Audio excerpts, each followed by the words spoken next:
இன்னொரு முக்கியமான விஷயம், அங்க கம்மியா தான் இருக்கும். நீங்க அதுக்கேத்த மாதிரி பார்த்து இருந்துக்குங்க. ஏன்னா நான் போன வழியில, நான் பம்பை வழியா மலை ஏறி போன வழியில கம்மியா தான் இருந்துச்சு. ஒன்னோ ரெண்டோ தான் இருந்துச்சு நான் பார்த்த வரைக்கும். அதனால அப்ப ரொம்ப இது பண்ணிக்கோங்க. இதுக்கப்புறம் ரொம்ப வயசானவங்களா இருந்தீங்கன்னா, நடக்க முடியலன்றப்போ வந்துட்டு நீங்க டோலி வச்சு கூட ஏறி போகலாம். டோலிக்கு கிலோவுக்கு இவ்வளோன்ற மாதிரி சார்ஜஸ் இருக்கும். ஒரு 5000 ரூபாய் 6000 ரூபாய் கேட்பாங்க. முக்கியமான இன்னொரு விஷயம் என்னன்னா, இந்த கூட்டத்தை பார்த்தும் நீங்க உங்க குழந்தைய கூட்டு வரணும்னு நினைச்சீங்கன்னா கூட்டு வரலாம்.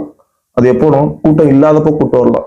இவ்வளவு பெரிய கூட்டத்துக்கு நடுவில் உங்க குழந்தைய கூட்டு வந்து உங்க குழந்தைங்களோட வாழ்க்கையை கொஞ்சம் ஒரு கஷ்டமா இருக்கும் அவங்களுக்கு. ஏன்னா நான் நேர்ல பார்த்தோன்ற அடிப்படையில சொல்றேன். நிறைய குழந்தைகள் மயக்கம் போட்டுடுறாங்க. நீங்க அதனால குழந்தைங்களை ரொம்ப கேர்ஃபுல்லா பாத்துக்குங்க. அவங்கள டீஹைட்ரேட் ஆக விடாதீங்க. அவங்களுக்கு அப்பப்போ தண்ணியோ பழமோ கொடுங்க.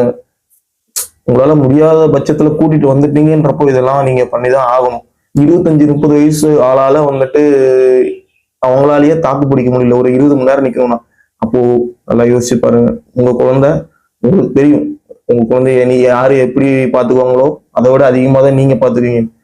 நீங்க நல்லா யோசிச்சீங்க, உங்க குழந்தையால 20 மணி நேரம் தாக்கு பிடிக்க முடியுமா அந்த கூட்டத்துல? முடிஞ்சிருச்சா அப்படின்னு கேட்டீங்கன்னா அதுதான் கிடையாது. இது முடியல, இதுதான் ஆரம்பம்.